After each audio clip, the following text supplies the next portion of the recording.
కర్నూలు జిల్లా తుగ్గలి మండలం లింగనేనిదొడ్డి గ్రామంలోని సద్గురు శ్రీ శ్రీ శ్రీ నంజాల పకీరప్ప తాతయ్య స్వామి ఆలయ ఆవరణలో మంగళవారం శ్రీ మునిరంగ శ్రీ తిమ్మగురు జాతర ఉత్సవం కన్నుల పండుగగా జరిగింది. ప్రతి ఏటా మార్గశిర పౌర్ణమి రోజున ఈ క్షేత్రంలో స్వామివారి రథోత్సవం ఆనవాయితీగా నిర్వహిస్తారు.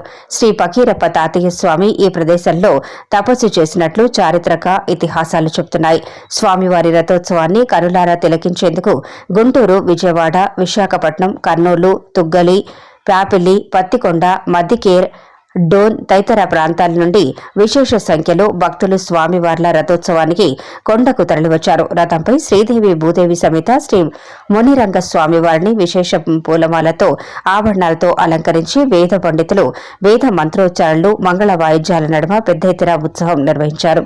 ఉత్సవాల్లో పాల్గొన్న భక్తులందరికీ పకీరప్ప తాత శిష్య బృందం ఆధ్వర్యంలో విశేష అన్నదాన కార్యక్రమాన్ని నిర్వహించారు. ఎలాంటి అవాంఛనీయ సంఘటనలు జరగకుండా గట్టి పోలీసు బందోబస్తు ఏర్పాటు చేశారు.